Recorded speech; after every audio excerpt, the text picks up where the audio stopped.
introduction parce que je reviens cette fois-ci pour de bon, avec un rythme régulier, je l'espère. En tout cas, je vais pas vous annoncer combien de fois par semaine ou combien de fois par mois. J'essaierai en tout cas au moins 2 fois par mois, au moins. Et là, on va dire que réellement, après 1 an d'absence, je crois, je reviens vraiment.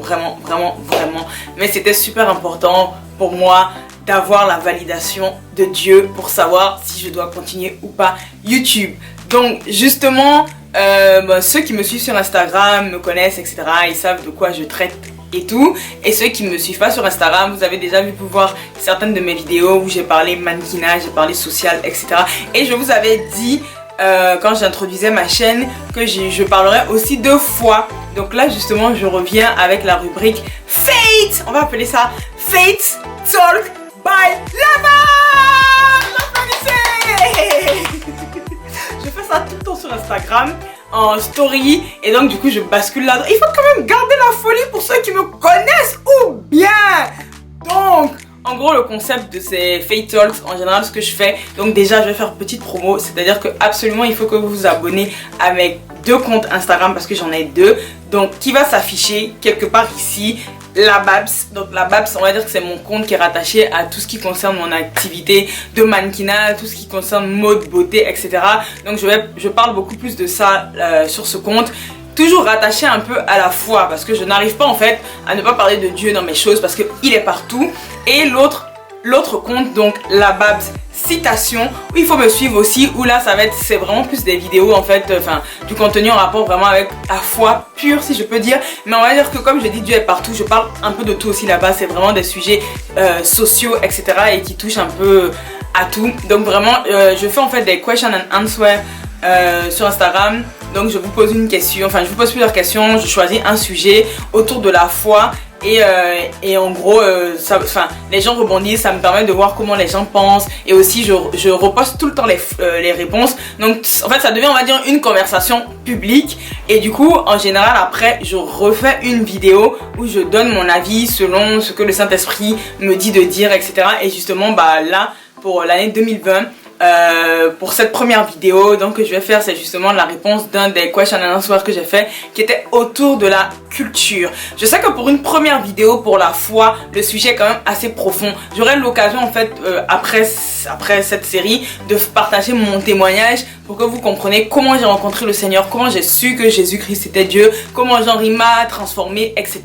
Mais voilà, mais là j'avais envie de commencer sur ce sujet. En gros j'avais fait un question and answer où je parlais de la culture, en gros de la culture des sociétés, des différentes sociétés, que ce soit la culture africaine, que ce soit la culture occidentale, etc. Et toujours avec le regard en fait par rapport à la parole de Dieu. Et en gros là je vais répondre parce que ce question and answer était vraiment très long. Il y avait plusieurs questions qui nécessitent en fait d'avoir plusieurs vidéos. Et déjà que je parle beaucoup parce que je sais pas si vous vous en rendez compte qu'on est qu'à l'intro là. Donc pour ne pas en fait que la vidéo fasse 2 heures, je me suis dit que je vais faire plusieurs vidéos où je répondrai en fait à 2 ou 3 questions dans chacune des vidéos, etc. Donc là par exemple je vais répondre à 2 questions. Avant de poursuivre, disclaimer comme je dis, pour ceux qui tomberaient pour la première fois sur cette vidéo qui ne sont pas chrétiens, moi je suis chrétienne, je n'ai pas honte de le dire et je me base clairement sur ma constitution qui est la Bible pour donner mon avis.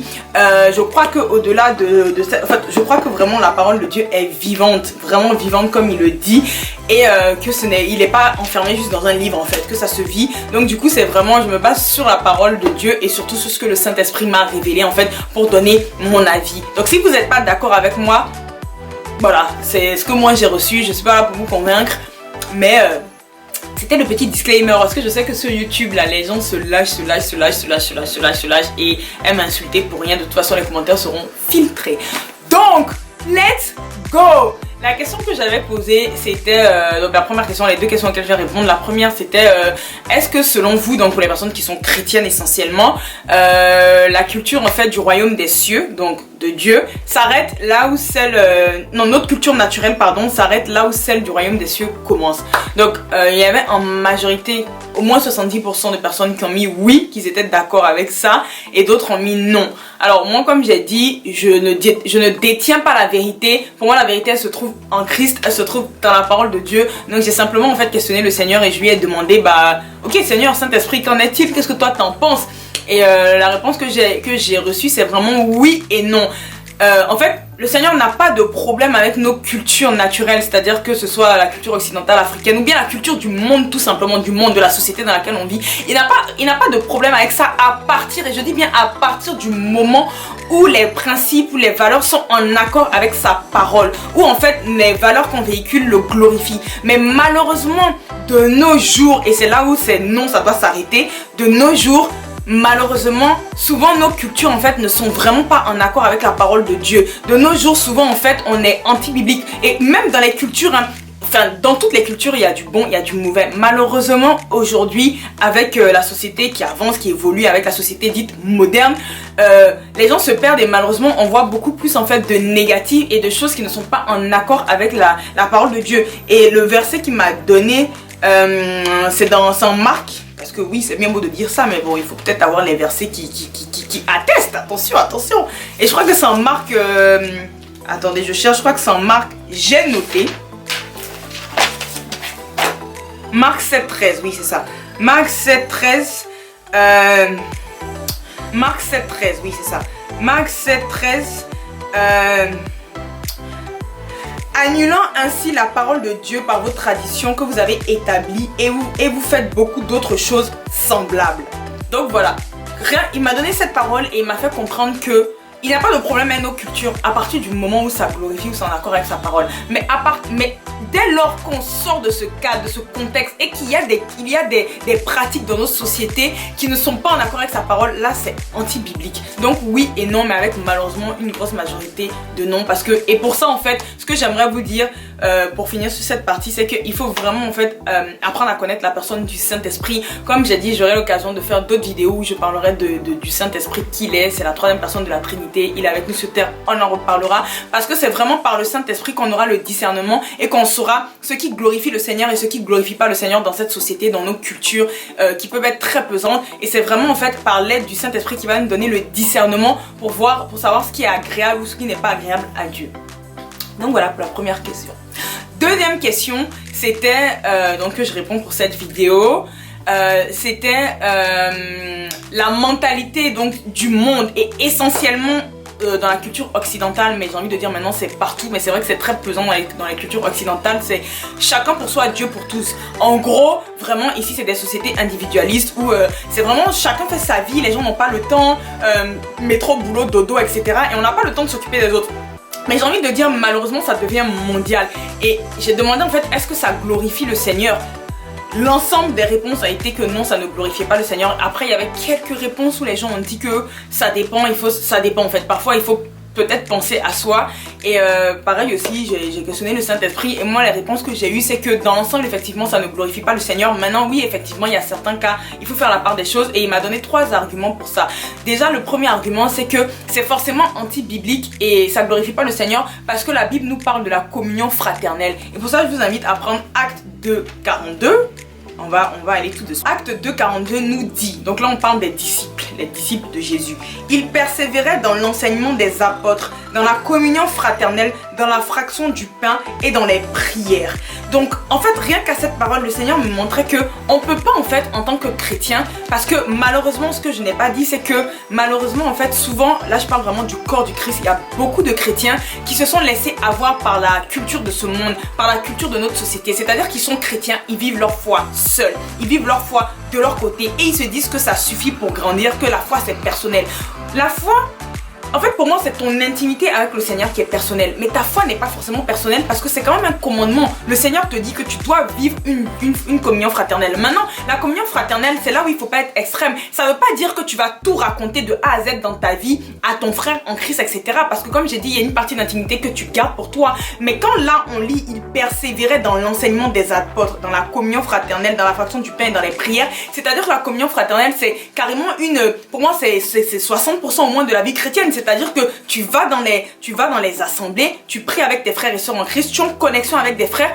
Et je trouve même limite que c'est bon pour nous parce que tout ce que le Seigneur nous recommande, c'est pour notre bien. Et c'est même très dangereux de penser qu'on n'a pas besoin de communion fraternelle parce que c'est se mettre nous-mêmes en danger. Comment on se met nous-mêmes en danger? Parce que le Seigneur nous fait comprendre que notre bénédiction se trouve chez l'autre. Parce que clairement, il y a des rencontres divines, il y a des connexions divines. Et pour toi-même, ta croissance spirituelle, tu as besoin de vivre la foi avec des frères en Christ, d'aller dans des assemblées, etc.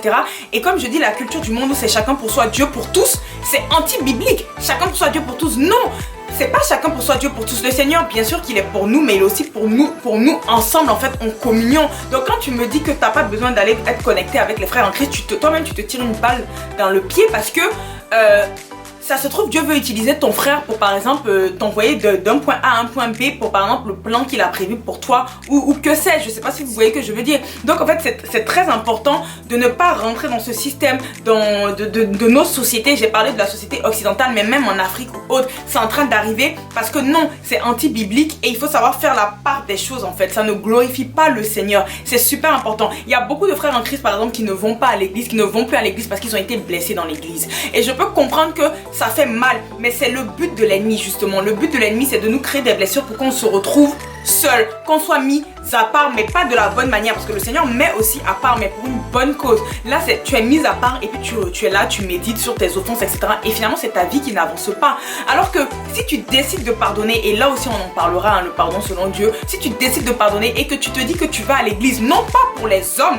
mais que tu vas à l'église pour le Seigneur, pour rendre un culte au Seigneur, le Seigneur il va t'élever et le Seigneur il va même justement t'aider à pardonner en fait à la personne qui t'a blessé tout simplement. Donc et là je vais vraiment insister sur un point par exemple qui concerne vraiment essentiellement, moi je vis en France, je suis française, donc je vis en France, qui concerne vraiment on va dire surtout la société française et c'est là où je vois qu'on est vraiment très influencé parce que la culture française par exemple ils utilisent en fait le nom de Jésus et autres comme une tradition en général au sens global, c'est à dire que par exemple on va faire notre communion, on va faire notre baptême, on va prendre notre baptême, on va se marier à l'église tout ça, mais pourtant on croit pas en Dieu. Ou alors par exemple on est athée, ou alors par exemple pour nous en fait Dieu ça se limite à aller pour les messes de Noël, etc., et on pense que c'est ça en fait avoir la foi, mais en fait ça c'est de la culture, c'est de la tradition du monde qui n'ont rien à voir avec la parole de Dieu, parce que je vous ai lu Acte 2:42 où il dit qu'il faut persévérer, c'est à dire que c'est toute l'année et c'est pas des événements bien marqués, sinon ça devient de la religion et ça devient de la culture et de la tradition de se rendre dans des cultes, d'aller à l'église que quand on a besoin. Attention, je mets un énorme disclaimer ici parce que je vous vois venir. En fait, il y a des personnes aussi, bien évidemment, qui vont à l'église toute l'année, hein, qui suivent la parole de Dieu de façon précise, qui ont une communion fraternelle, mais qui sont profondément méchantes, qui sont profondément en fait hypocrites.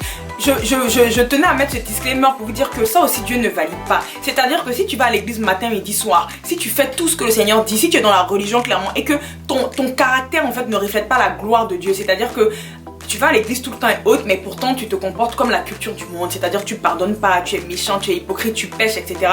Ça aussi le Seigneur en fait il n'est pas dedans en fait. Limite ne va plus à l'église, travaille ton comportement et retourne. Je sais pas si vous voyez ce que je veux dire. En gros tout ça pour dire qu'il faut être équilibré. Il faut être équilibré partout avec le Seigneur, mais clairement en fait il faut faire la part des choses. Les traditions de on va à l'église pour Noël, on va à l'église pour le mariage, on va pour Pâques, etc. Et le reste de l'année on fait notre vie, on va à l'église le dimanche et le reste de l'année on fait notre vie. Ça c'est des cultures, c'est des traditions en fait de notre société, en fait de la société moderne. Mais non, le Seigneur dit bien ne vous conformez pas au siècle présent, mais soyez transformés par le renouvellement de l'intelligence, parce que c'est uniquement le Saint-Esprit qui vous aide à comprendre que non, ça c'est de la culture et voilà les valeurs du royaume des cieux. La culture va te dire vas-y, c'est des doctrines, c'est des dogmes, c'est des obligations, tu dois faire ci, ça, mais à côté ta vie ne porte pas de fruits, ton comportement ne change pas. Alors que si tu cherches le royaume des cieux, donc la culture du royaume des cieux, tu vas voir que c'est bien plus profond que ça et que tu vas à l'église et tout et tu essaies vraiment d'être transformé. Ça veut pas dire qu'on pêche pas, je suis pas en train de dire que je suis parfaite parce que je suis une pêcheuse, donc je pêche tous les jours, même les plus grands hommes de Dieu pêchent, mais je veux dire qu'il y a quand même une conscience que petit à petit le Seigneur te transforme, te renouvelle. Donc vraiment ça c'était le premier point qu'il m'a donné par rapport à la culture. Le deuxième point qu'il m'a donné, et là je vais vous lire des versets, parce que même moi je pensais pas qu'il allait m'orienter, que le Saint-Esprit en fait allait m'orienter de cette manière sur ce point. C'est vraiment en fait, alors je vous invite à prendre Lévitique 19:24. vous traiterez l'étranger en séjour parmi vous comme un indigène du milieu de vous. Vous l'aimerez comme vous-même car vous avez été étranger dans le pays d'Égypte. Je suis l'Éternel, votre Dieu. Premier verset, j'ai eu ça. Ensuite, je vous lis les versets et après vous comprenez ce qu'il m'a dit, ce qui m'a fait comprendre au travers en fait ces versets. Deutéronome 10, 19. Vous aimerez l'étranger car vous avez été étranger dans le pays d'Égypte. Et ensuite, dans le Nouveau Testament, 2 Corinthiens 5, 17. Donc, je pense que celui-là c'est un classique, hein. Je le lis mais tout le monde le connaît. Voilà. Si quelqu'un est en Christ, il a une nouvelle créature. Les choses anciennes sont passées, voici toutes choses sont devenues nouvelles. Et quand en fait le Seigneur m'orientait vers ça, ce qui me mettait à cœur, c'est que par exemple la culture de notre monde, donc par exemple, là je vais prendre un exemple très terre à terre, attention, disclaimer une fois de plus, moi je ne rentre pas dans la politique ou autre, mais en fait, j'observe, je suis quelqu'un qui, enfin gloire à Dieu, qui observe, j'essaie vraiment d'observer ce genre de choses, en tout cas, j'observe beaucoup pour ce genre de choses, pas pour tout, mais ça oui, et c'est comme si le Seigneur me disait, tu vois le climat dans lequel vous vivez, dans lequel la culture de votre monde, de vos sociétés, bah, ça ne me glorifie pas. Par exemple, ici en France ou dans les pays occidentaux, il y a ces débats en fait par exemple des enfants, des personnes immigrées d'Afrique, du Maghreb ou autres qui trouvent qu'ils n'ont pas leur place en fait dans la société, qui trouvent qu'ils ne sont pas acceptés et malheureusement c'est un fait, c'est véridique. À chaque fois on va te rappeler quand tu es noir que tu es noir mais tu es de telle origine, c'est-à-dire que le français d'origine tant, etc. d'origine tant. Et ça crée en fait un climat, je vais pas mentir, sans prendre parti comme je dis, parce que je pense que même les personnes aussi qui sont dans la rébellion, qui essaient de s'imposer, il y a une manière d'agir, c'est-à-dire même les personnes qui sont discriminées, je suis pas forcément d'accord aussi avec la manière dont ils essaient de se faire accepter, mais clairement la parole de Dieu nous fait comprendre que bah, c'est la culture de nos sociétés occidentales, et même là je parle occidentale, mais pas que, même en Afrique, moi je suis franco-ivoirienne, moi je vois un peu qu'il y a énormément de guerre entre les ethnies en fait, c'est-à-dire que telle ethnie, non par exemple si ta fille marier un tel de telle ethnie, ah non c'est pas notre ethnie, etc. Mais c'est pas biblique en fait, parce que le Seigneur c'est pas du tout ce qu'il veut. Je vous ai lu les versets déjà en fait, et là j'attire vraiment mon attention surtout pour les frères et sœurs qui sont en Christ, parce que et malheureusement comme je dis dans l'église on est très influencé par le système du monde et on pense en fait que c'est biblique d'avoir ces raisonnements. En fait on c'est inconscient, on réalise même pas qu'en fait que ce n'est pas en accord avec la valeur, avec les valeurs de Dieu, c'est complètement inconscient. Mais non, le Seigneur il n'est pas pour ça. Il dit bien dans le Nouveau Testament, et pour vous montrer que même depuis toujours il était contre, je vous ai lu 2 versets qui sont de l'Ancien Testament et le Nouveau Testament avec la venue de Jésus, où il dit que quand on est en Christ, il n'y a plus ni juif, ni grec, ni esclave, ni libre, ni homme, ni femme, on est tous un en Christ. C'est une manière de dire qu'on est tous égaux en fait, et que tout ce qui se passe dans cette société, en fait, il y a énormément de sujets pour lesquels le Seigneur ne valide pas. Et pour revenir par exemple à ce climat en fait de oui, se faire accepter forcément dans le pays où on est étranger dans la réalité en fait, bah c'est que je vous ai lu, hein, le Seigneur fait comprendre que peu importe en fait, normalement tu dois accepter l'étranger et le traiter comme si c'est un des tiens, comme s'il est de toi. Et c'est là où on voit que la société ne respecte pas du tout. Et ce que le Seigneur me mettait vraiment à cœur, c'était qu'en plus de nos jours, en fait, on est tous étrangers sur la terre. On est tous étrangers sur la terre. Tous. Moi je suis franco-ivoirienne mais je suis quand même étrangère sur la terre. Pourquoi? Parce que si vous êtes chrétien en fait, notre véritable identité se trouve en Christ. Donc on vient tous du royaume des cieux. Avant d'être humain, avant d'être charnel dans notre corps charnel, nous étions des esprits. Et à partir du moment où on était des esprits, on vient donc du monde spirituel, on vient du royaume des cieux. Et il nous envoyait en voyage sur la terre pour une mission, pour accomplir une mission. Et quand on aura fini cette mission, on retournera ceux qui ont connu le Seigneur, on retournera au royaume des cieux ou au. Donc en fait, dans tous les cas, on est tous étrangers sur la terre parce que notre destination finale ne sera pas sur cette terre. Ça sera soit le royaume des cieux, soit l'enfer, malheureusement. Mais j'aurai l'occasion d'en reparler pour que vous compreniez certaines réalités spirituelles que le Seigneur m'a fait grâce en fait de comprendre. Donc du coup, de se comporter comme ça en fait, comme on voit que non, telle personne en fait, il faut pas que tu épouses telle ethnie, ou bien non, on ne veut pas sur notre sol, il y a trop d'immigrés, il y a trop de ceci, de cela, pardon, bah c'est anti-biblique en fait. C'est anti-biblique parce que le Seigneur il est pas dans ça. Et j'attire vraiment en fait l'attention des chrétiens, ou pas que, même des êtres humains tout simplement, que non, c'est pas des bonnes valeurs en fait, et ça crée beaucoup plus de désordre, plus de blessures pour la société, parce que on n'a pas à se conformer, on n'a pas à être comme ça. On doit vivre en communion, en union les uns avec les autres. C'est pour montrer que la culture, si on reprend le thème de la culture de notre monde, vraiment il faut avoir des limites parce que c'est anti-biblique quand il y a ce genre de comportement dans nos sociétés dites modernes. Ça pour vous dire une fois de plus que c'est vraiment en fait ce qui va vous aider en fait à prendre conscience de ces petites réalités qui sont, comme je dis, inconscientes, hein, et qu'on s'en rend pas compte en fait qu'on se comporte comme ça parce qu'on est influencé. Même en tant que chrétien né de nouveau, qui connaissons le Seigneur, qui avons cette intimité avec le Seigneur, malheureusement, comme je dis, mon but au travers de cette vidéo n'est vraiment pas de blâmer et de dire que un tel est dans l'erreur, un tel est dans le faux, parce que même moi qui suis en train de vous parler, Cindy, ça m'arrive très souvent aussi d'être dans des faux raisonnements, ça m'arrive très souvent d'être influencé par la culture du monde, mais c'est justement en fait de faire la rencontre du Saint-Esprit, de développer une intimité avec le Seigneur quotidienne, et comme j'ai dit, je en ferai des vidéos aussi qui nous aident à avoir le discernement et de vraiment repérer ce qui est de la culture de nos sociétés, du monde, et ce qui est la culture du royaume des cieux. Donc voilà. Troisième point que le Seigneur m'a donné pour conclure cette première vidéo, vous voyez quoi je parle, c'était le don de soi. C'est-à-dire que c'est vraiment le don de soi. Donc le chacun pour soi, Dieu pour tous, Dieu n'est vraiment pas forcément pour ça, parce qu'il m'a donné vraiment cet argument, le don de soi, c'est la base de l'évangile. C'est la base de l'évangile. Pourquoi? Parce que Jésus-Christ même, il s'est donné pour nous. Il s'est donné pour nous. Il est venu à la croix, il est mort pour nous racheter du péché, pour nous racheter de la malédiction qui était rattachée sur nos vies en fait. Il est mort, il s'est dépouillé, lui de riche qu'il était, pour nous offrir la vie éternelle, pour nous offrir la vie divine, pour qu'on arrête en fait d'être dans la galère. Oui, on est dans la galère, ça arrive encore, mais on a la victoire. Donc en fait, si tu es chrétien, tu ne peux pas me dire en fait que tu vas vivre ta vie seul ou que tu sais chacun pour soi, Dieu pour tous, parce que non, ça revient à ce que je disais pour la communion fraternelle. Tu dois donner de ta personne. C'est super important. Et comme je dis, si tu ne donnes pas de ta personne, bah c'est toi-même en fait qui te condamne, et c'est toi-même qui passe à côté de certaines bénédictions. Après, le don de soi, comme je dis, je mets un disclaimer parce que ça veut pas dire non plus se faire écraser. Il faut être équilibré, il faut pas être extrême. C'est-à-dire que tu n'as pas à te faire écraser, à te faire amadouer par soit des pasteurs, soit des personnes dans le corps du Christ, des frères et sœurs en Christ. Non. C'est-à-dire que le don de soi, ça veut pas dire non plus que tu traînes avec n'importe qui. Parce que par exemple, la parole dit, attention, les mauvaises compagnies corrompent les bonnes mœurs. Il y a des personnes qui sont nées de nouveau, mais pourtant qui n'ont pas un bon comportement et qui peuvent être des occasions de chute ou autre. Donc c'est à dire que c'est dans la limite en fait du raisonnable en fait, et tu n'as pas aussi à raconter tout de ta vie comme j'ai expliqué plus haut. Et le don de soi, souvent c'est le don de soi c'est vaste en fait. Je peux pas te donner une définition précise. Ça peut être par exemple de passer du temps pour parler à une personne qui est dans la dépression. Ça peut être tout simplement en fait d'investir dans la vie d'une personne, et pas forcément en finance en fait. C'est par exemple je sais pas, collaborer avec elle sur un talent qu'elle a, sur un don, j'en sais rien. Parce que ce qu'il faut comprendre, c'est que quand tu sèmes dans la vie des autres, bah ça te revient. Quand tu sèmes dans la vie d'une personne, ça te revient. Et forcément, en fait, de la manière dont tu as fait avancer une autre personne, Dieu va te le rendre, en fait. Il va te le rendre et toi-même, tu vas avancer.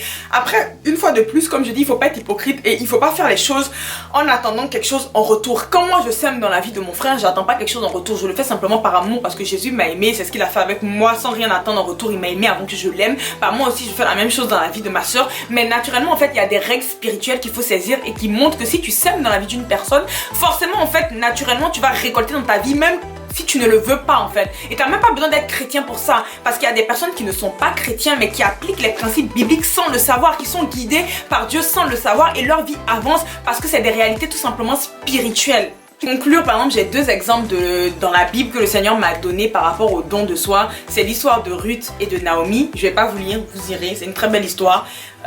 Et on voit qu'en fait Ruth, elle s'est carrément en fait abandonnée, elle s'est carrément donnée en fait à Naomi qui était sa belle-mère. C'était une très belle amitié, et c'est justement parce qu'elle s'est donnée qu'elle a pu avancer, qu'elle a pu rentrer dans sa destinée. C'est parce qu'elle a donné sa personne, parce qu'elle n'a pas pensé forcément à elle. Et si vous regardez l'histoire, vous lisez l'histoire, vous verrez que sa compatriote, j'ai oublié son nom, elle n'a pas suivi Naomi, et on voit que Ruth s'est tellement accrochée à Naomi parce que certainement elle savait qu'il y avait sa bénédiction avec Naomi, son mariage, bah ça l'a aidé en fait à rentrer dans sa destinée. Il y a aussi Jonathan et David qui étaient, on les cite tout le temps pour parler d'amitié, où c'est vraiment une histoire amicale mais qui reflète le don de soi. Et c'est justement parce que Jonathan aimait tellement David que quand, je crois que c'est Saul, oui, dites-moi si je me trompe, quand Saul voulait le tuer, il a prévenu, mais il a donné de sa personne, c'est un don de soi, il a donné, il pouvait risquer sa vie en prévenant, il aurait pu être tué, mais au final, regardez en fait ce que Dieu a fait au travers de cette histoire. Donc voilà, pour moi en fait, les histoires de la culture de notre monde, chacun pour soi, Dieu pour tous, pour répondre à cette première question. je pense que globalement en fait c'est pas biblique, en fait c'est pas fondé, et que oui c'est important comme je vous ai dit des fois de penser à soi. Et quand je dis penser à soi, ça rejoint plus ce que je vous disais tout à l'heure, c'est-à-dire que par exemple il y a des personnes qui vaut mieux se séparer en fait, que tu sais que cette personne ne va pas t'envoyer quelque part, tu sais que cette personne est une occasion de chute pour toi, ou tu sais que tout simplement cette personne ne va pas t'envoyer en fait où Dieu veut t'envoyer en fait, ne va pas te faire passer d'un point A d'un point B, vous n'avez rien en commun dans votre vision, etc.